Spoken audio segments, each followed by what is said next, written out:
Bom dia a todos os presentes.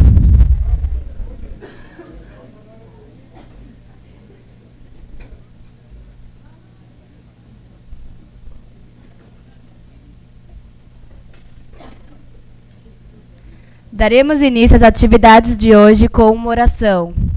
Peço a todos que tomem seus lugares.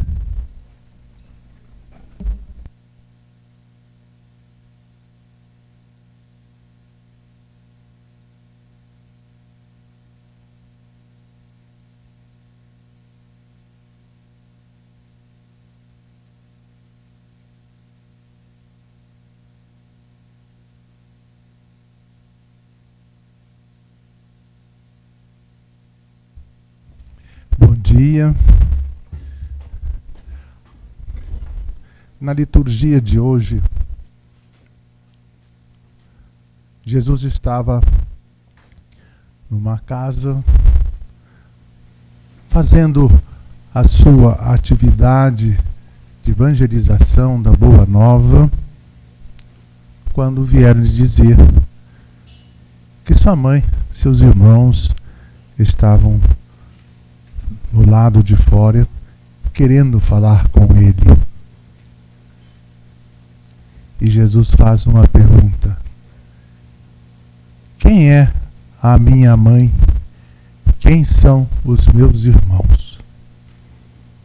É todo aquele que faz a vontade do meu Pai. Com esse pensamento nós iniciamos este dia de trabalho. Vamos procurar, descobrir, aprofundar como essa vontade do Pai se manifesta dentro de nosso contexto de vida, de trabalho, principalmente na linha da formação da personalidade, da inteligência, da razão, diante de tantos jovens que estão sob nossa responsabilidade para o mundo de amanhã, o mundo do futuro na própria igreja. Por isso, nesse momento de oração, pedimos ao Espírito Santo que nós estejamos atentos, abertos a sua inspiração, e que os sinais que nos são apresentados dos nossos companheiros, pela experiência de cada um deles, sejam um estímulo para fazermos bem à vontade do nosso Pai. Por isso eu convido aqui uma atitude assim de disponibilidade. Fiquemos de pé para uma oração desse Pai Nosso, que nos acompanha todos os dias da nossa vida.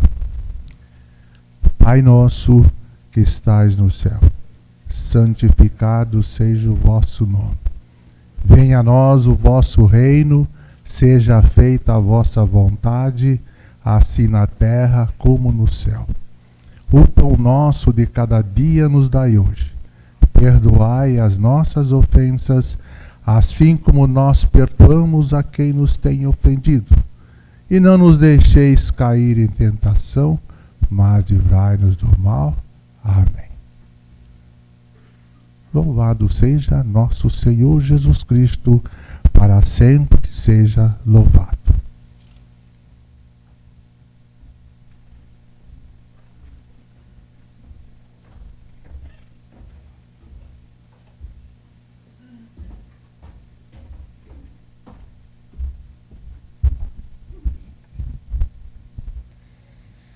Antes de iniciarmos a discussão de hoje, pedimos por gentileza que todos que houverem alguma pendência com a inscrição do evento, procure a Secretaria-Geral da FIUC no corredor deste mesmo andar. Neste momento, convido ao palco o professor Dr. Antony Cerneira, presidente da FIUC, para um comunicado sobre questões administrativas do evento.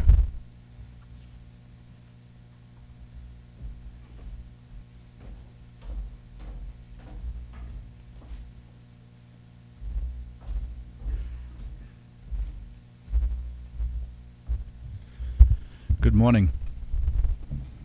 I hope you all slept well and that we'll have a good and productive day together.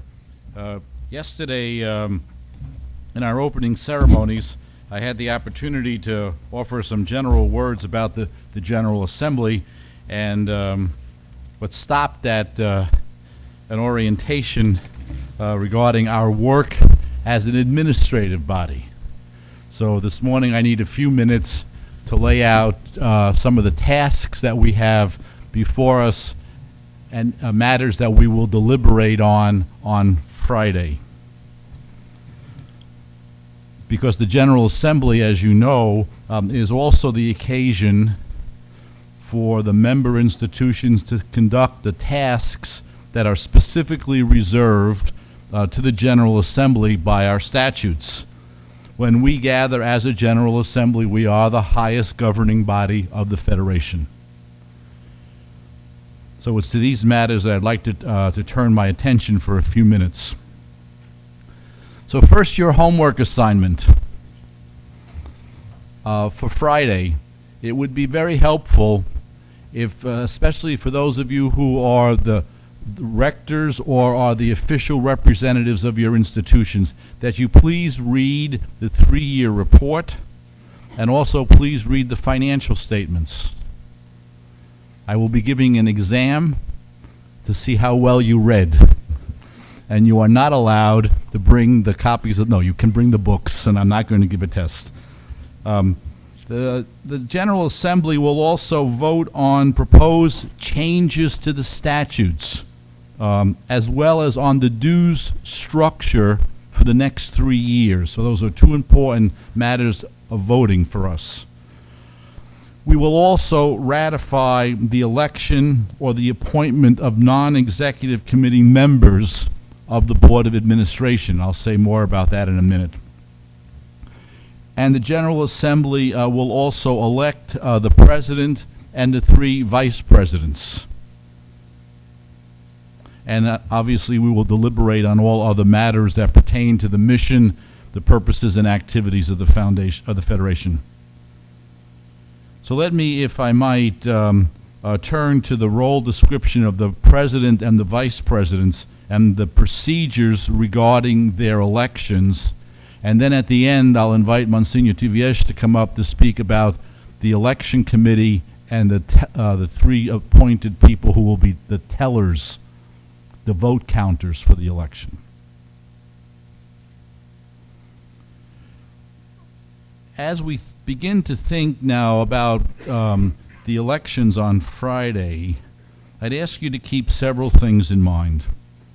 We come together in 2012 at a time of global economic challenges that face the entire human community. In some parts of the world, these economic challenges are enormously complex, difficult, and causing great problems for many, many people. These realities also challenge the Federation because many of our institutions are under serious financial pressure. So how do we address the financial security and well-being of many of our institutions? Frankly, also, the Federation itself is still financially fragile. We have been very careful in the operating within a balanced budget over these past years, but we do not have an enormous amount of financial reserves in the Federation. So therefore, the continuation of being managed carefully, of a prudent use of our resources, and a full and open transparency are critical as we go forward. Second, the Church in many particular places in the world, and the universal Church as a whole, faces enormous challenges and also great opportunities. If we are to fulfill one of our tasks of being of service to the Church, we must continue to be, in even more dynamic and creative ways, the place where the Catholic intellectual tradition is not only preserved and passed on, but where it is also developed. The Federation needs to assist its member institutions to be the places of rigorous intellectual engagement. and the dialogue with cultures of the world, and especially in the developments in the areas of science and technology. We must read the signs of the times in the light of the gospel and muster and garner all of the assistance that we can from the social and human sciences in this critically important task. To do anything less is to fail the church. Third, I think the dramatic changes that we are experiencing as a global community also invites us as a federation to examine at a fundamental level our mission, purposes, and activities. 2014 will mark the 90th anniversary of our founding. We have grown and developed over that time. I believe now we need to search even more deeply and articulate better ways for us to be in solidarity and support of one another in our mission in the world. Put another way, if we were beginning IFCU today, what would it be like? What would it look like? How would we be organized? In addition, we will be challenged by factors outside of our control. Are we prepared to respond to those challenges? Are we able to attract and retain excellent collaborators in our work in the years ahead? With this in mind, let me review briefly the responsibilities of the President and of the Vice Presidents, and then to speak about the election procedures. First, the President. The statutes and the bylaws articulate some additional details, but let me just focus with the President on 5. First, it's the function of the President to propose a strategic plan for the next 3 years. That plan will need to be presented in draft form to the Executive Committee in October, and then to the full Board of Administration in March. Second, the President has the responsibility of making a recommendation regarding the appointment of the Secretary General to the Board of Administration in March of 2013 for the next mandate of the Secretary General, which runs from July 1st, 2013 until June 30th, 2016.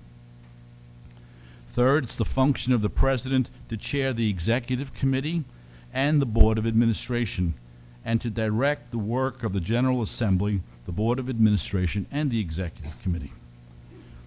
The President also oversees the work of the Federation and works closely with the Secretary General in the implementation of the strategic plan. Fifth, the President serves on the Board of Directors of the Ex Corde Ecclesiae Foundation. Those are among some of the major responsibilities of the President. Others are listed in the statutes and bylaws. Now turning to the Vice Presidents. It is the function of the Vice Presidents to do the following: to assist the President in his or her functions. Second, to ensure the quality of the links between the regional associations and the Board of Administration. And third, to promote in various parts of the world the life and activity of the Federation.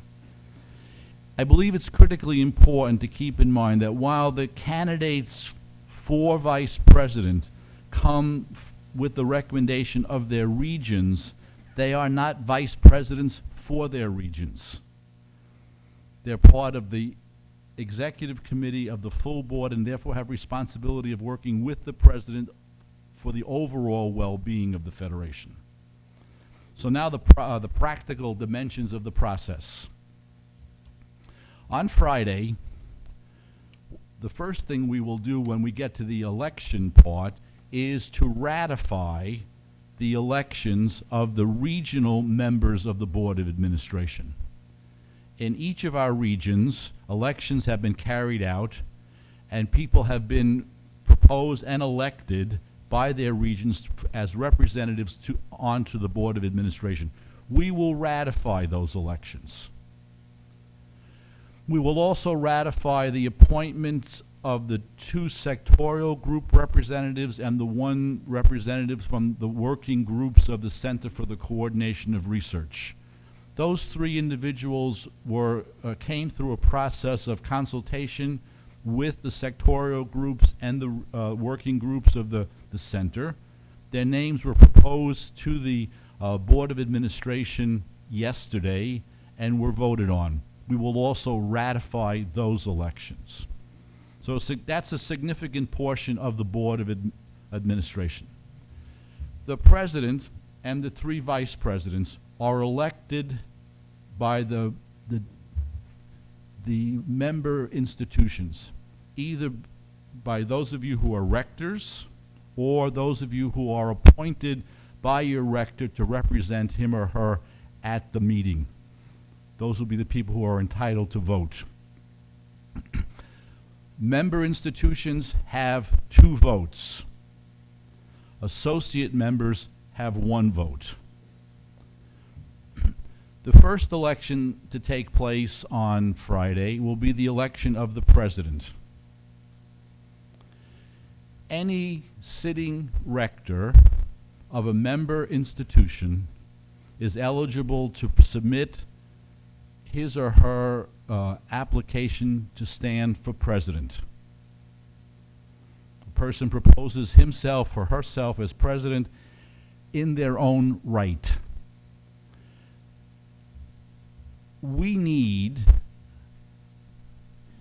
your letter of intent to run for president no later than 6 o'clock today, 3 days before the election on Friday. Now, I wrote to the rectors back in June announcing the election and asking you to consider the possibility of your own, for those of you who are rectors, sitting rectors of member institutions, to consider running for president. I can tell you it is a wonderful, wonderful experience to have the responsibility of being president. And a gift in my life these past 6 years that I will cherish for the rest of my life. I'd ask each of you who are sitting rectors to carefully consider the possibility of taking on the job. It does require a lot of time, and there are a lot of difficult challenges and issues as we go forward, but there are tremendous opportunities. So please listen in the depths of your heart to the possibility that God may be asking you to take on this service. After we elect the president, then we will move to the election of the vice presidents. Candidates for vice president are proposed by their region. So each of the regions have the responsibility of proposing someone to stand for vice president. Those names were reviewed by the Board of Administration yesterday, and tomorrow we'll officially announce them. I'll come back to that in a minute. We will elect 3 people to the positions of vice president in an election by those of you who are qualified to vote. So the president, any sitting rector of a member institution, if you're interested in running, please, in writing, present a handwritten document is fine to Monsignor Tiviege or myself before the end of the working day today. The vice presidents have already been recommended by their region, so there's really nothing to be done in that regard. No one can just present themselves for vice president. Now, the bylaws or the statutes bylaws call for two committees, an election committee and then the appointment of 3 tellers who will count the votes. And I'll turn this matter over to Monsignor Tiviege to make those announcements. So tomorrow morning, at the very beginning, I'll announce who the candidates are for president, as well as who the candidates are for vice president. Thank you and have a good day.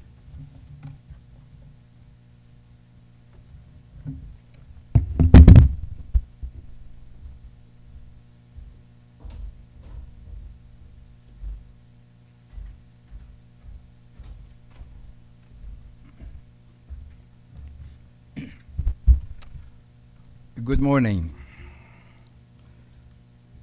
So as it was very clearly stated by our president, the Board of Administration appoints an electing committee comprising the Secretary General and 4 other persons, always before the General Assembly.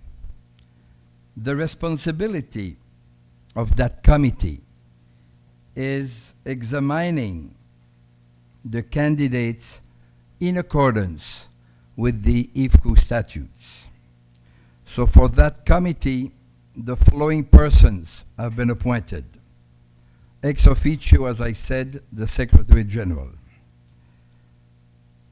The other persons are Tony Cernera, the President of the Federation, Juan Carlos Torrepuente from Spain, Professor Pius Rutechusa from Kenya, and Professor Marceliano Aranz Rodrigo from Spain. This is the composition of that committee, according to our statutes, Article 16. Now we also have another committee, according also to our statutes. That committee is in charge of counting the votes. They are the vote counters. So 3 persons have been appointed on that committee. Professor John Maviri from Africa, Jacinta Quadras from India, and Terry Kirsch from Canada. So I think that it will be important to find a moment in the coming hours, I would say, just to meet very briefly and to make sure that we will be able to work all together. So that's it. So thank you very much for your attention, and have a very nice day.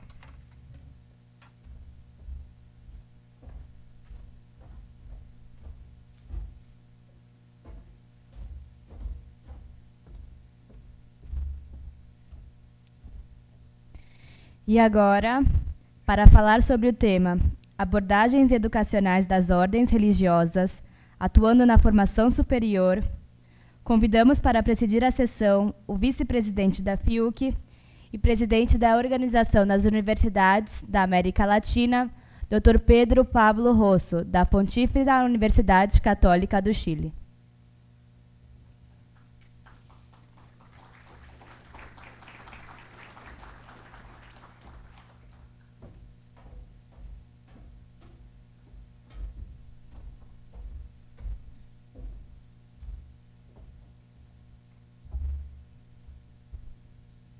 Bom dia, buenos días, good morning, bonjour. Estamos empezando esta reunión solamente con 55 minutos de atraso, que probablemente lo vamos a restar al siguiente coffee break porque el tema es muy importante, no queremos comprimirlo. Cuando nuestro Señor dijo a sus discípulos, id y enseñad, generó una tradición de anuncio evangélico y educación que ha durado a lo largo de los siglos de distintas maneras y que hoy día está muy vivo, muy presente, y de alguna manera es el elemento que nos reúne.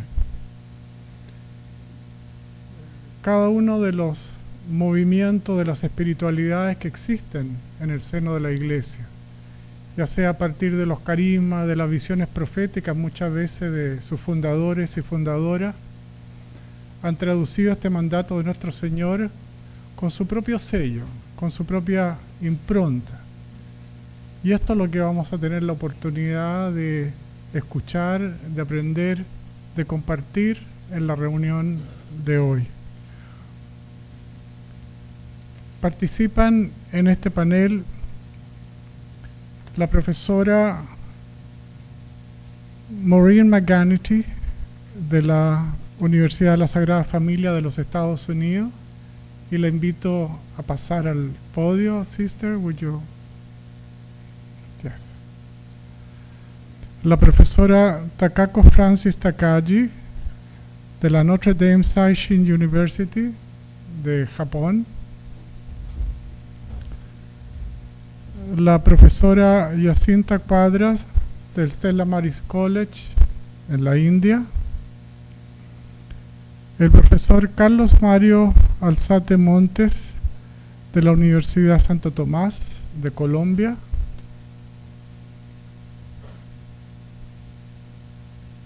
el padre Walid Musa de la Notre Dame University en Líbano, y para conducir este diálogo tendremos a la profesora Birgit Kleiman de la Universidad Católica de París, a quien voy a presentar, y a su vez la profesora Kleiman presentará a cada uno de los participantes.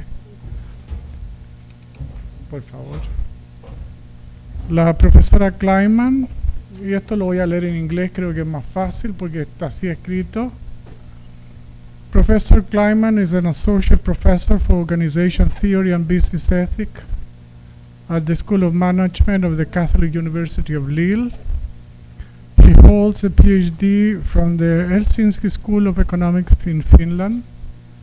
Her research focuses on the need for paradigmatic changes in organizations and the kind of education needed for a sustainable society. Another focus is on non-traditional management approaches on the oldest existing organization, such as monastery or ancient trade guilds. She has published on the role of Saint Benedict as an approach to organizational management. Before joining academia, Dr. Kleiman has worked in the aviation industry, and she's very close to the late Cistercian movement. So I'll leave them the podium. Thank you.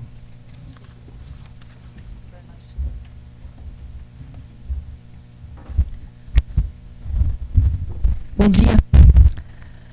Antes de tudo, quero que me desculpe por não falar suficientemente bem o português e não poder me exprimir com a facilidade que deseja nessa bela língua.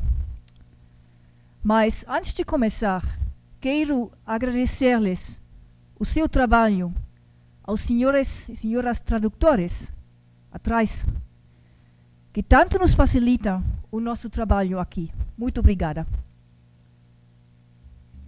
Right. Your Excellencies, Reverend Mothers and Fathers, dear students, ladies and gentlemen, and dear colleagues.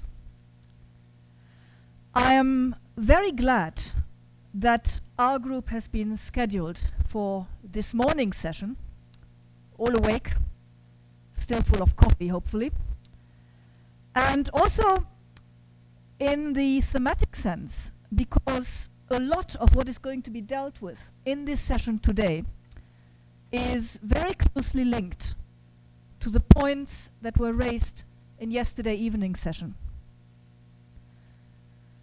Religious orders in all their variety, and I fully expect to savor some of this variety in today's session, because we've got representatives of 6 different religious congregations. They represent an approach to life that is very clearly directed to what we in Catholic universities. Does that work better? Okay. Sorry. So again, what we're going to do today is very closely linked to what was discussed yesterday. Religious orders represent an approach to life that is very clearly directed to nurturing the whole person. And members of religious orders have, might I say, the great privilege of, in their formation and in their whole life, living a kind of spirituality which then they can pass on to people. So the issue of whole person formation, which many of you will know is an important watchword in modern education, is very much and very, may I say, densely represented in what religious orders, especially those who are engaged in education, are doing. Nurturing the whole person means nurturing the spiritual, the physical, and the mental being. And the wisdom one finds in the rules and constitutions of religious orders, which, might I say, are fascinating for a layperson to study, are bearing testimony to this.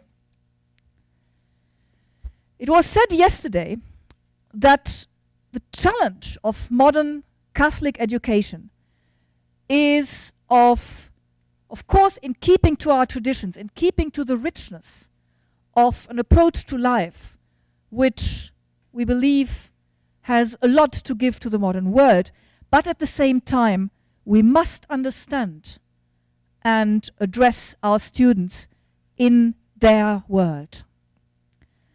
And incline, as it was quoted from the rule of St. Benedict, incline the ears of their hearts. And we will try, in this conversation, to shed light on how institutions of higher education, which are run and shaped by members of a religious order, have a unique contribution to make to this. And to this purpose, may I introduce to you our panel. Professor Takako Francis Takagi of the Sisters of Notre Dame de Namur is the president of Notre Dame Seishin University in Okayama, Japan. She holds a PhD in theology from the Catholic University of America in Washington, D.C., and a master's and bachelor's degree in history. Mother Takagi has been the director of the Institute for Research on Christian Culture. She has been very much engaged in promoting Christian gospel values through higher education in a non-Christian environment, and that is one of the main issues we're going to address today. She has published award-winning research on issues of inculturation, also an interesting issue, and on the promotion of scholarship for women, of which her own congregation and the Sisters of Notre Dame are fairly recent in Japan, since 1924, is a poignant example. Welcome, Mother Takagi. Professor Jacinta Cuadras from the Franciscan Missionaries of Mary is the principal of Stella Maris College in Chennai, Madras. She holds a doctorate degree in mathematics from the University of Madras and has further degrees ranging from computer science to theology. She was director of the Department of Computer Science at Stella Maris in the late 1990s, when this discipline took off to make a big impact in southern India. In fact, it was her who set up one of the earliest state-of-the-art computer labs in the area. Mother Jacinta has published on graph theory, and beyond her specialization in mathematics, she's also served on many committees and task groups in capacity building and quality assurance of educational institutions in India. It is also worth noting, and I'm going to ask Mother Jacinta afterwards to elaborate on this, that her college, Stella Maris, is very much at the forefront in the region in fighting for the inclusion of Dalits, of the untouchables, in education, and in developing an ecologically responsible mindset within local communities. Welcome, Mother Jacinta. Professor Maureen McGarrity of the Sisters of the Holy Family of Nazareth is the provost of Holy Family University in Philadelphia, in the United States. She holds a PhD in microbiology from St. Louis University in Missouri. During her early career, she worked in elementary and secondary schools in the Archdiocese of Philadelphia. For the last 36 years, she has ministered at Holy Family University. Her initial appointment was to the full-time faculty in biology. She then went on to the university's administration in various roles, including Dean of Natural Sciences and Mathematics and Vice President for Academic Affairs. Her research interest is immunology, and most recently, she has become involved in research concerning metacognitive theory, again, a link to what was discussed yesterday, and its applications to teaching and learning. Welcome, Sister Maureen. Professor Teodoro Peters of the Society of Jesus is the coordinator of the Education Foundation of Ignatius, our hosts.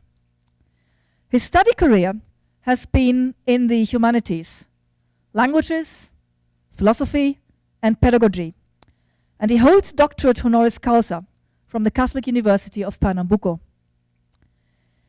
He has held several positions in Jesuit colleges in Brazil and has been the rector of the Catholic University of Pernambuco for 20 years.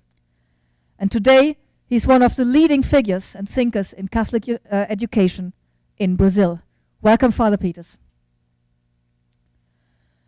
Professor Carlos Mario Alzate of the Orders of Preachers is the rector of the Universidad de Santo Tomás in Colombia. He has degrees in philosophy and theology, qualified as an archivist and paleographer from the Vatican School, has an MSc in history from the Pedagogical University of Colombia, and has doctoral studies on history of the Catholic Church from Gregoriana University in Rome. He is a specialist on management of higher education institutions. He has also served as the provincial prior of the Dominican Order in Colombia. Welcome, Father Alzate. Professor Walid Musa of the Maronite Order of the Holy Virgin Mary is the president of Notre Dame University Louez in Lebanon. He studied philosophy and theology at the Pontifical University of St. John Lateran in Rome. He later continued his graduate studies at the Pontifical University of St. Thomas Aquinas in Rome, where he obtained a master's and a doctorate degree in ecumenical theology, also an important topic today, the ecumenical issue. In addition to his theological formation, Father Musa joined Madonna University in Michigan, USA, graduated with a Master of Science in Business Administration. Father Musa's research interests are related to ecumenism and Christian unity on one hand, and education and cultural diversity on the other hand. And I think with this first impression that you can get from the speakers of the variety and the interests they have, we have a very good panel. I'm very honored to lead this discussion today. So welcome to you all. And let me start our conversation by asking each one of you, and I would say that with no particular order, we start in the order in which you happen to be seated, about a brief outline of your particular institution in your environment. So briefly say to what degree are you controlled by the economical environment, by the political environment in which your respective institution is, and what, in your view, are the main points your congregation sees as important in providing higher education. And we'll take it from there. Father Peters, would you please start? Bom dia a todos. Mais uma vez, com alegria, nós acolhemos a todos os participantes nessa Assembleia. Me foi pedido que falasse em nome da Companhia de Jesus. A Companhia de Jesus, é do conhecimento de todos, foi fundada por Inácio de Loyola, e essa fundação precedeu de uma experiência muito forte que ele fez, estando doente, impedido de fazer aquilo que ele gostava. Era um homem de grandes lealdades, um homem muito bom, e, ao mesmo tempo, ele se ocupava principalmente das coisas de curto prazo. Sua honra, sua palavra, sua coragem. E quando impedido numa cama de convalescente, ele teve que ficar a sós com seus pensamentos e começou a receber uma inclinação sobre atitudes de Jesus, que ele viu que Jesus era valente, que ele enfrentava, que ele ia em frente, que ele fazia milagres, depois dos seus apóstolos, os santos, e ele começou uma emulação. Ele queria fazer como eles fizeram, queria ajudá-los. Isso foi o ponto de partida de uma experiência espiritual muito grande, que depois ele coloca por escrito e que se chamam os exercícios espirituais. Daí nasce uma espiritualidade. E como Inácio era um homem de pé no chão, ele achou que a sua experiência podia ser transmitida, podia ser induzida. E essa experiência era que a pessoa humana, neste mundo, pode encontrar a finalidade principal de sua vida, o sentido de sua vida, e assim descobrir a finalidade de Deus ao criar o ser humano, homem e mulher. Assim ele começa a partir de uma experiência pessoal que vai se tornar comunitária. Ele vai passar daquilo que ele sentiu para uma instituição. E aí nasce a Companhia de Jesus. Nasce numa universidade. Nasce em Paris, com os primeiros votos. E a partir dessa vontade de ajudar as pessoas, foi sendo desenvolvido um método que era necessário uma grande inserção na cultura.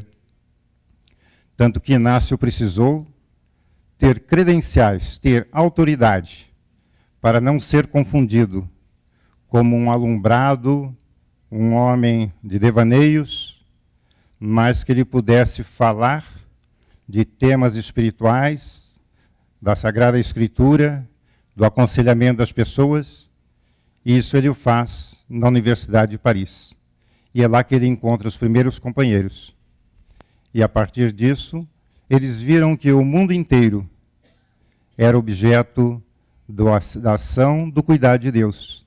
E aí se lançam, a partir da ideia missionária de ajudar na igreja a fundar os primeiros colégios, as primeiras universidades. Então, na nossa universidade, nós estamos aqui no Brasil, mas certamente em cada um dos países é necessário uma relação com aquilo que existe, que é a nossa sociedade, com o nosso governo, com as nossas políticas. Então, a partir do Brasil, nós temos uma universidade que tem que ser plenamente universidade, então tem que ser qualificada, ela precisa ser avaliada. Nós temos um sistema de avaliação nacional da qualidade dos cursos de graduação, de pós-graduação, e, digamos, isso está nos ajudando no Brasil, porque nós tínhamos muitas faculdades, nós tínhamos muitos seminários que viviam do prestígio, mas hoje todos precisam ter seus professores bem titulados, seus investigadores, e a política nacional exige que 1/3 dos professores tenham tempo integral de pesquisa, 1/3 dos professores tenham título de mestrado e doutorado. Isso tem nos ajudado bastante. E assim como nós nos qualificamos como universidades, nós podemos apresentar, na qualidade dos projetos, acesso aos recursos públicos. Isso não se faz facilmente, não é natural, é uma política a ser articulada e construída, e as universidades católicas no Brasil trabalharam junto com as universidades do Estado, as federais, e nós conseguimos que na Constituição brasileira, as universidades confessionais, as universidades comunitárias, as universidades filantrópicas sem finalidade lucrativa tivessem, a título de exceção, acesso às verbas públicas. Eu paro por aqui para passar a palavra aos outros. Obrigado pela atenção. Muito obrigada. Father Musa, please.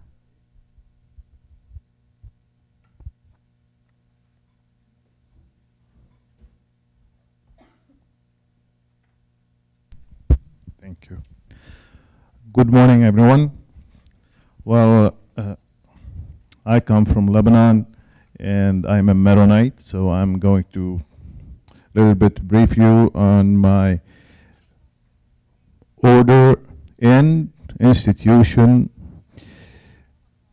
As a religious order, we were founded almost 3 centuries ago, by the end of the 17th century. And this was somehow the beginning of Maronite monastical organized life. Later on, this monastical life became diversified. More than one order was born, but our order, the Maronite Order of the Holy Virgin Mary, later in the early or late 20th century, 25 years ago, established Notre Dame University. While in Lebanon nowadays, there are 6 Catholic universities. 5 of them are of Maronite heritage, and 4 of them are, let's say, are supervised and run by religious orders. Ours is Notre Dame and NDU, so of this heritage.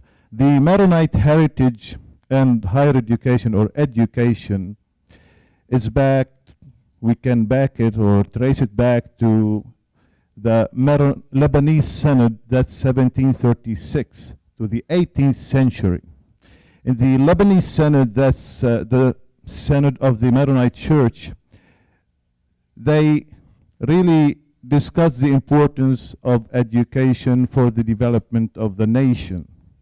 And at that time, they promulgated the education for all and the obligation for education for women, males and females. And this is where our order started educating or started the mission of education with the schools. Till we started the university 25 years ago. So the concern or the mission is educate people for the nation, to form good citizens in Lebanon. So this is mainly the beginning. And nowadays, after 25 years, or let's say when we started in 1987, it was the time of the war. There were like conflicts, war, assassinations, death, all kind of disagreements. And so this is when the university was born. This is to bring back the people together and form the new citizen for Lebanon. So this is when we started. On our mind is the Lebanese citizen was local, but later on during the 25 years, we developed to become more or concerned about the regional context and the international context. We started Lebanese, but we're now more international. Our institution is adopted from the beginning the American system of education, and we have English as language of instruction, and that's the difference or the uniqueness of our institution when we started among the other Catholic universities in Lebanon. So we developed in this direction, and nowadays we are, let's say, about 7,000 students. We have 415 faculty members. And so we are developing, let's say, in this direction, and we are more towards American system, and we're seeking accreditation by American agencies. So this is for the time being, and I think later on with the questions and answers we can give more explanations of the approach we're adopting in doing so. Thank you very much, Father Musa. And I pass the word now to Father Alzate of the Dominicans.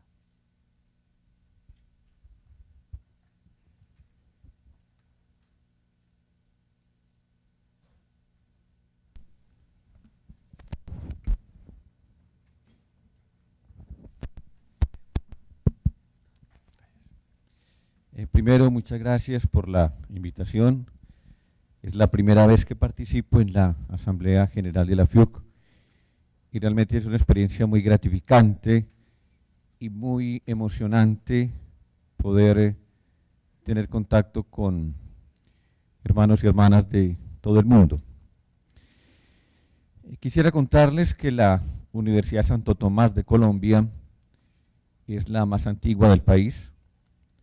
Fue creada por bula pontificia en 1580, calcada del claustro salmantino y que formó junto con la Academia Javeriana, con la Universidad San Buenaventura y con la Universidad del Rosario, la élite administrativa y clerical de la Nueva Granada, así se llamaba el virreinato español, durante toda la colonia. Los dominicos llegamos a América en 1510, con espíritu universitario, heredado de nuestro padre Santo Domingo, que era universitario, que escogió sus frailes, sus primeros frailes de entre los universitarios de su época, y que los envió a predicar y a fundar conventos junto a las universidades. Y hablar de Tomás de Aquino y de Alberto Magno es hablar de el primer plan de estudios filosófico-teológicos, y es hablar de el método escolástico y de toda una tradición de formación integral bastante conocida seguramente por todos ustedes y sobre la cual no quiero detenerme. Quiero insistir mejor en la presencia importante, no solamente de la Universidad de Santo Tomás en Colombia, sino también de muchas otras universidades católicas, unas 70, que durante el siglo XX y el siglo que comienza hemos hecho una presencia importante en el país, acercando lo tecnológico a lo humanístico, buscando un alto impacto en un entorno que no es fácil, formar profesionales íntegros, críticos, honestos, en un contexto marcado por la inequidad, por la corrupción, por el conflicto armado más antiguo de Occidente, por asimetrías muy grandes entre un modelo capitalista importado y unas condiciones de riqueza natural, de exuberancia de un medio ambiente maltratado por las nuevas corrientes y pensamientos neocoloniales. Las universidades católicas en Colombia, no solamente la Santo Tomás, sino las demás, intentamos tener un manejo íntegro de los recursos, manejar costos moderados para permitir el acceso de los quintiles más pobres de la población, manejar la virtualidad y las nuevas tecnologías para tener una mayor cobertura, movernos dentro de unas políticas públicas que no son siempre claras y precisas. Gozamos de un gran reconocimiento por nuestra calidad, por nuestros modelos de investigación, por el esfuerzo por crear comunidades académicas cálidas, en donde los valores cristianos se vivan de manera explícita o implícitamente, no solamente a través de la pastoral universitaria, intentando formar una ciudadanía alternativa al modelo competitivo en el que nos movemos, siendo testigos también a veces de las dificultades que se viven y lamentablemente encontrarnos con que muchos de nuestros egresados que luego entran a ser parte del gobierno o del manejo del empresariado y del sector privado no siempre son fieles a la formación integral cristiana que recibieron. Ahí hay un gran reto de poder ir más allá de la universidad hacia nuestros egresados y poder comunicarles a ellos un espíritu y una mentalidad fuerte que les permita superar un contexto envenenado y poder construir junto con otras corrientes, con otras universidades, con otros pensamientos, una ciudadanía diferente que no solamente le apueste a un desarrollo económico en el contexto global, sino que mantenga unos valores, unas virtudes, unas actitudes cristianas capaces de soportar la presión externa. La Universidad Santo Tomás de Bogotá tiene sedes en 5 ciudades del país, 25.000 estudiantes, tenemos 3 doctorados, 16 maestrías, 70 programas de pregrado, formación a distancia, formación continuada y un esfuerzo muy grande por seguir apostándole a la formación universitaria, repito, en un país muy difícil, que es viable, que tiene grandes potencialidades, pero que requiere de hombres y mujeres con una formación integral, fuerte y comprometida. Muchas gracias. Thank you very much, Father Alzate. And I pass the word on now to Mother Jacinta Cuadras from Stella Maris in India. A very good morning to each one of you. I'm really happy.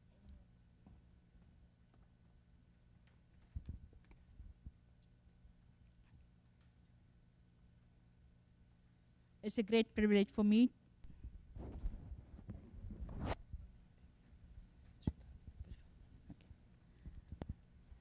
It's a great privilege for me to. No? It's working? Okay. It's a great privilege for me to share with you about our mission in higher education.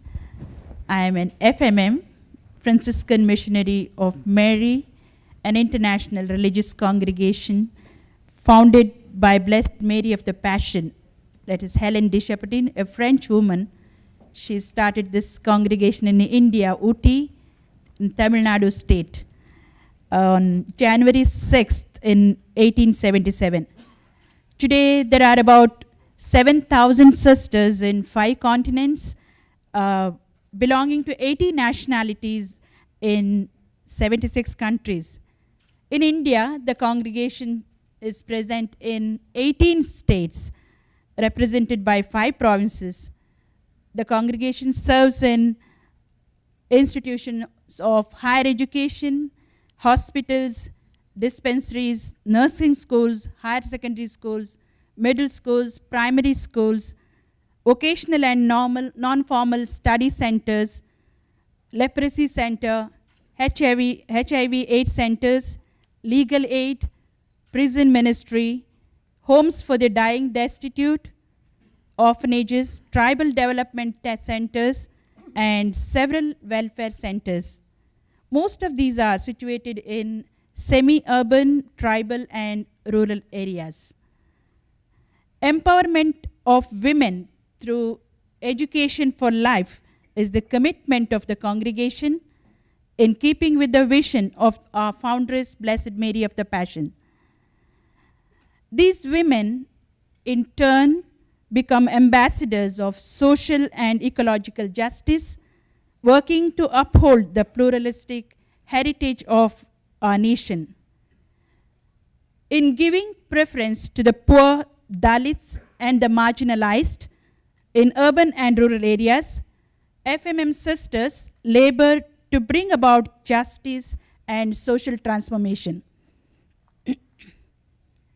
Talking about our institution, Stella Maris College, it's a Catholic minority institution of higher education for women, and it was founded on August 16, 1947, the very day India attained its independence.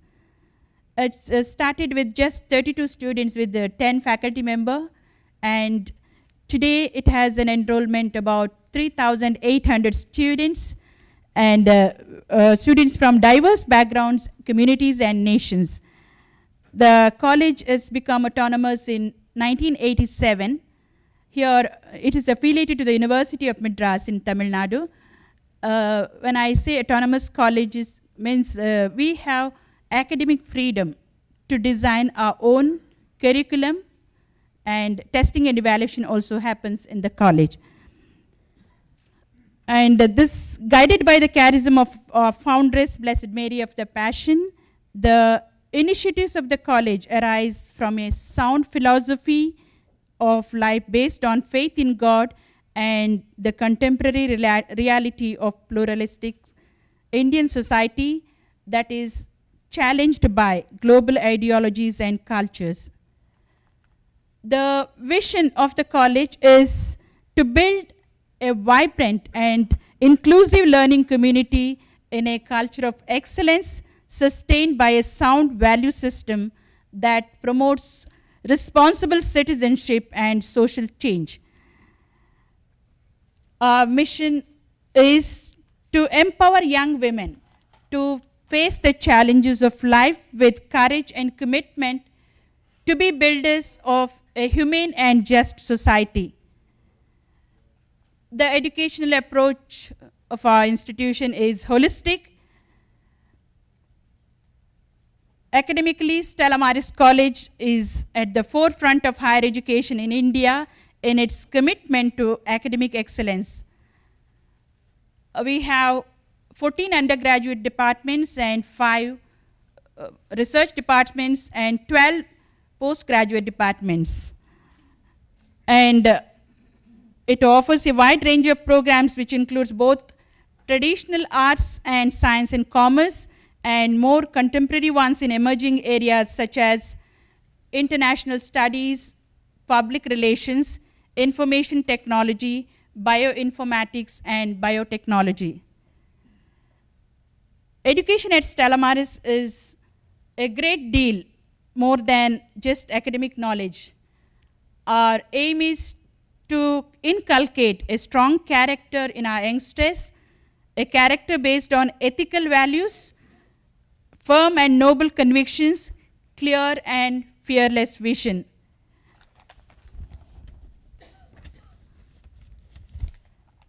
We have students from diverse background, coming from every known religion, class, caste, and state and ability.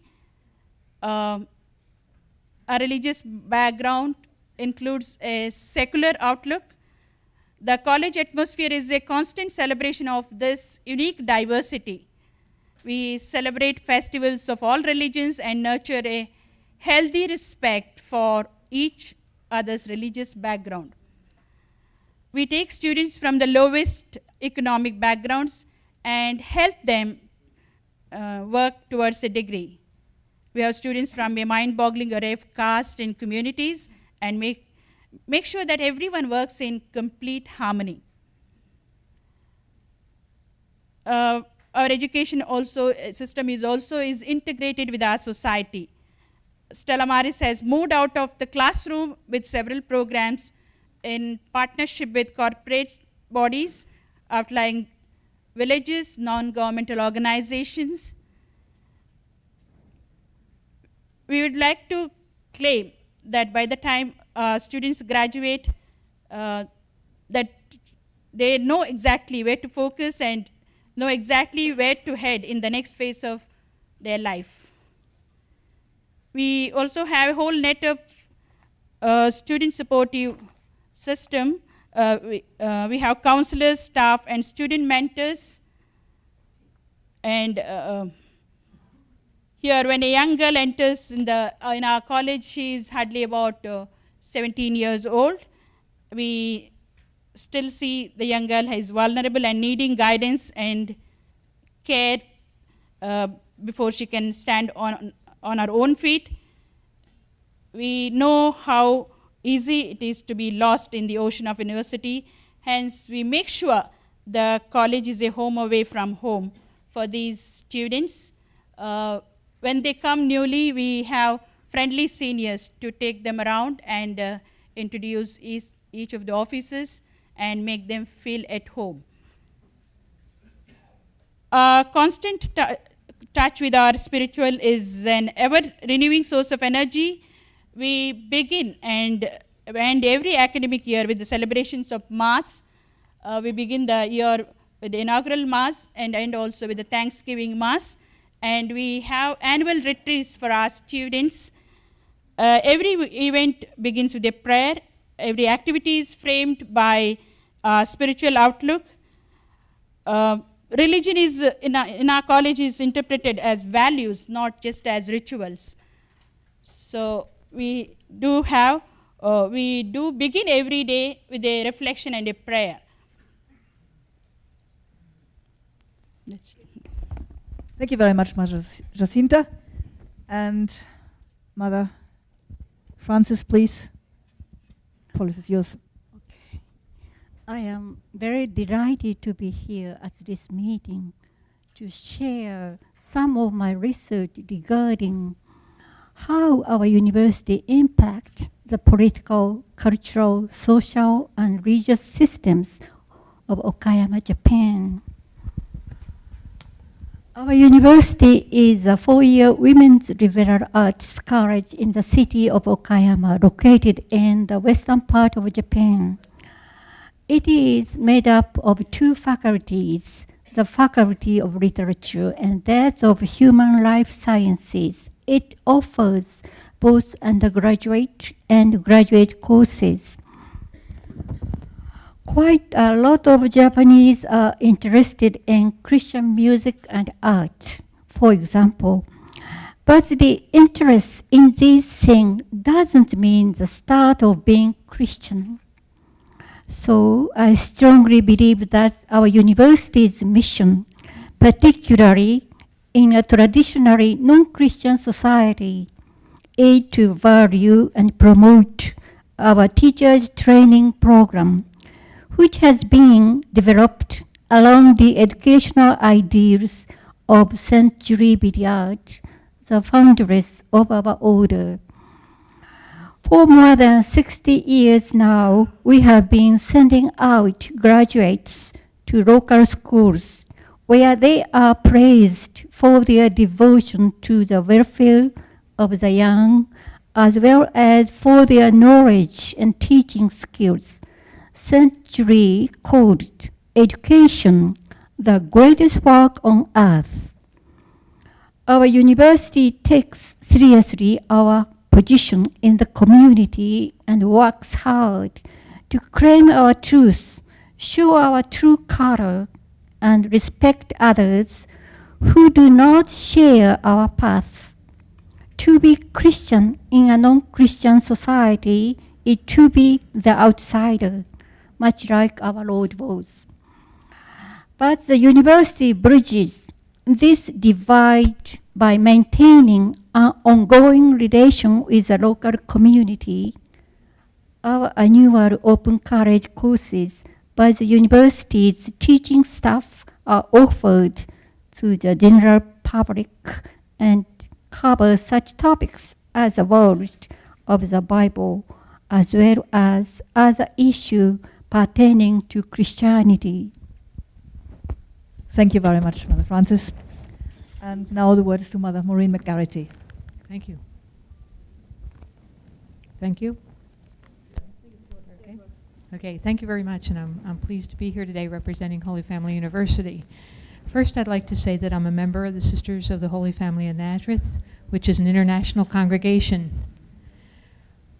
We were founded in 1875 by a Polish woman who was a visionary for her time. She went to Rome and took as her example the Holy Family of Nazareth, seeing the Holy Family as the foundation for a functional society. Within 10 years of our foundation, we were called to America by the American bishops and took on education largely to Polish communities, starting in Chicago, spreading eastward, north, and south. Today we have representatives around the world. We're in Europe, we're in Belarus, we're on the Pacific Rim, we are in Syria, and of course we maintain our membership in the United States. Holy Family University really traces its origins to, again, a second visionary who was our founder, Sister Niemisza Rutkowska, who in 1954 visioned in Philadelphia, Pennsylvania, a post-secondary institution which would serve women of modest means who would serve as foundations, again, of families, and who were in some sense in a category possibly selected against at that time in Philadelphia, where there were many male universities of high caliber, but not as many universities and professions open to women. Within the first 7 years, by 1961, we had earned regional accreditation, which in the United States is an imprimatur and a means for our students, who again are of modest means, to secure government funding. And since that time, we've grown from our original 18 students with some 8 majors to about 3,500 students with 41 undergraduate majors, some associate degree, graduate degrees, and doctoral education. You know, we struggle. We started out emphasizing teaching, and as we took on university status in 2002, we struggle with the balance of teaching, scholarship, and service, as many universities in our world do today, and continue to question what those roles should be and how they should be emphasized. You know, possibly our struggle is the reverse of many of the older universities, starting out as teaching and struggling to establish a credible research agenda, whereas many have started out as research universities and now want to maintain a teaching focus. As over the years we have changed, we have become a co-educational institution, but still maintained our focus on individuals of modest means. More than 86% of our students receive federal funding. As a sponsored ministry, we are the only higher education institution sponsored by our congregation, but we fall under the governance of our Mission and Ministry Incorporated Board, which monitors our devotion to and service to the family, not simply to education, so that the approach is holistic in Holy Family University. We have started out as liberal arts based, affiliated with the Catholic University of America. We certainly maintain that liberal arts tradition, you know, and in a metacognitive sense, try and show our students how important this holistic approach to whatever their profession might be. We've moved towards professional education. Our 2 biggest programs would be nursing and education per se, and with that has come additional accreditations in those fields as an introduction and a means for our students to achieve greater success and greater visibility. But we still maintain the liberal arts-based tradition. Our faculty number 94, our president is Sister Francesca Onley, known to many of the members of IFCU, and we still have approximately, out of those 94, only 5 teaching faculty, and about 17 of us totally involved in the university in various forms. So again, that's a challenge to maintain our presence because of our diminished numbers in the United States per se. And I'll be happy to go through anything else you might care to discuss at some point. Thank you very much, Sister Maureen. Now, thank you for these introductions, and it was very clear from what you said, and at the risk of greatly simplifying, that there is one main challenge that we have to deal with nowadays in this kind of education, and that is what Father Alzate called the contexto envenenado, the poisonous context. In other words, that we are catering in terms of producing graduates, and that catering to society that doesn't necessarily want, and I risk being provocative now, that doesn't necessarily want what we aim to produce. When you say that you are trying to educate, and that was something that was formulated yesterday, intellectually autonomous individuals.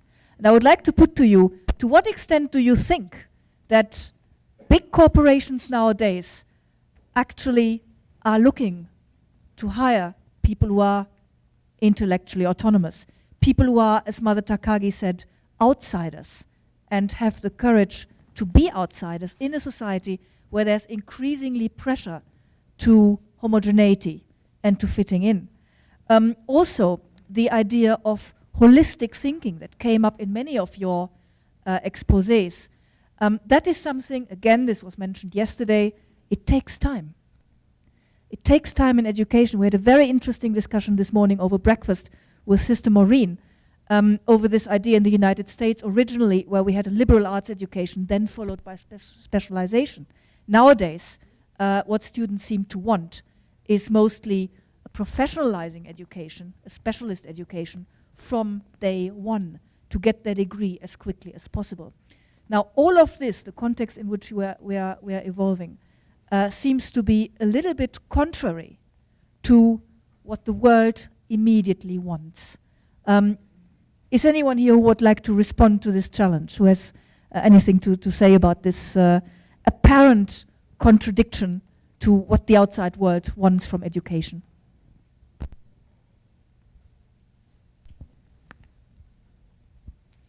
Evidentemente que nós estamos falando de universidade. Nós podemos ter paróquias universitárias, mas nós não somos paróquia.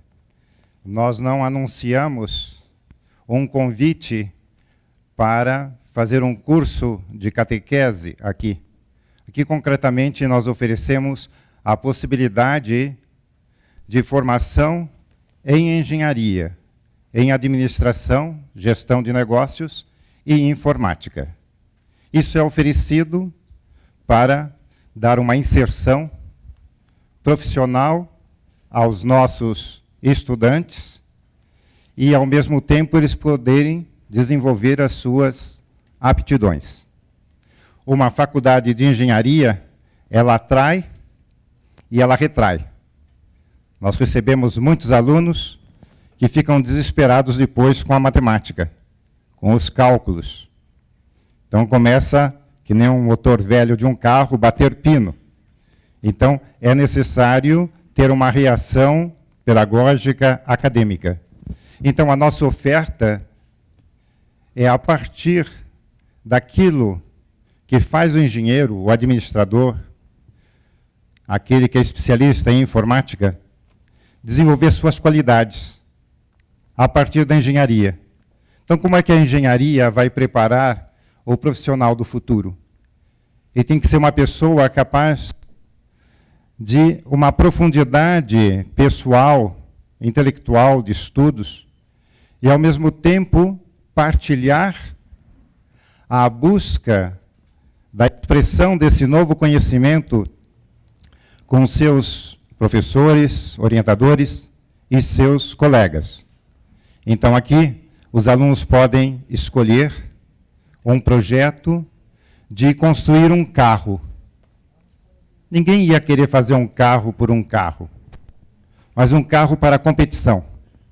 Então, eles se reúnem, eles têm seus técnicos, seus orientadores, têm as nossas oficinas, vocês poderão visitá-las nos intervalos aqui, principalmente na quarta-feira, quem tiver interesse. Então, é construído um carro para competição.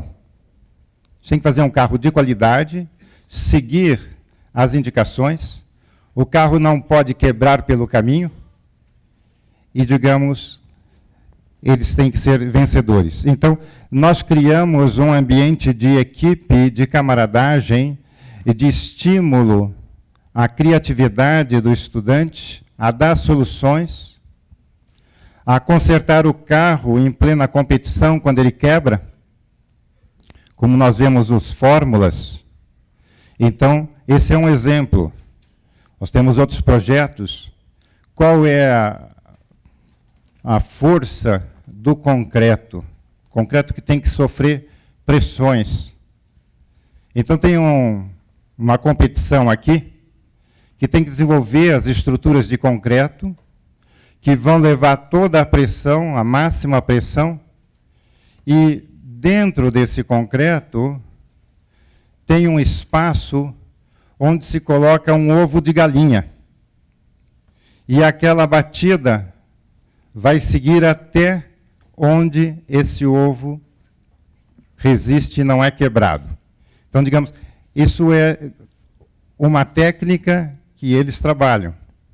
Tem um outro projeto que consiste com palitos de sorvete, aqui no Brasil, picolé, construir uma grande ponte. E os alunos fazem essas competições. Os nossos alunos com alunos das escolas vizinhas de preparação à universidade. E aí a prova da resistência tem um carrinho guiado pelo computador, que vai aumentando o peso para ver até onde essa ponte de palitos se sustenta. Parece brincadeira, mas nós da Companhia de Jesus, nossas universidades católicas, comunitárias aqui no Brasil, trabalhamos muito com o interesse. E a partir do interesse, nós vamos desenvolvendo uma série de valores. E eu acho isso muito importante, muito vital. Não sei se é verdade, mas estava lendo num álbum feito pelo padre Hugo Ranner sobre Santo Inácio, e diz que Santo Inácio de Loyola, ele era caçula de uma grande família. Quando ele nasce, a mãe dele morre, uma das cunhadas o acolhe, e depois, como era um grande solar, tinha praticamente propriedades, pequenos sítios onde se desenvolviam, se cultivava.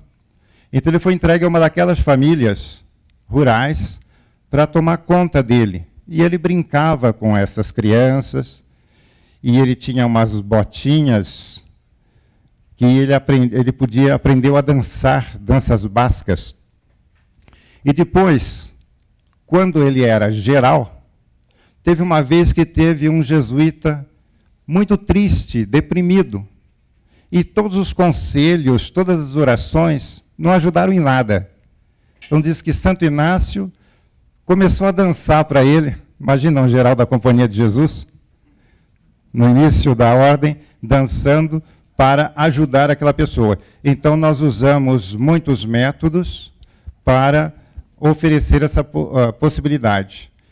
E tanto é verdade que os alunos colocam nos nossos carrinhos uma caricatura do fundador, padre Saboia de Medeiros, com um capacete de campeão, e eles gritam o nome do Saboia.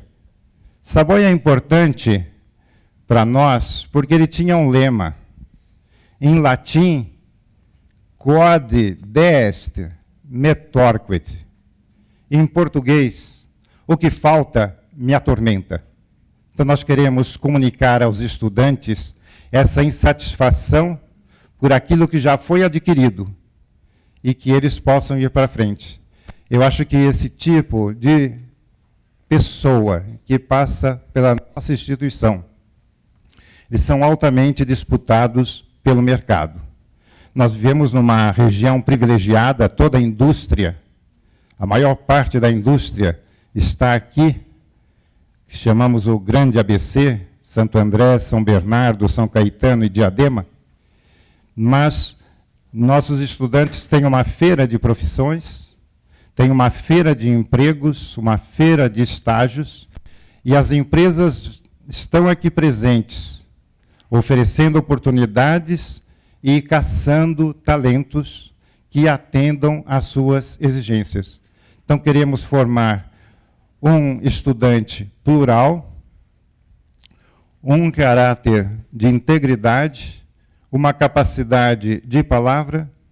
Isso se faz numa universidade, aqui dirigida pelos jesuítas, aqui no Brasil por outras congregações religiosas, por leigos católicos, de modo que nas nossas instituições há espaço para a colaboração nos nossos mesmos valores, na nossa missão, a partir de toda a diversidade cultural e espiritual do nosso país, do nosso continente.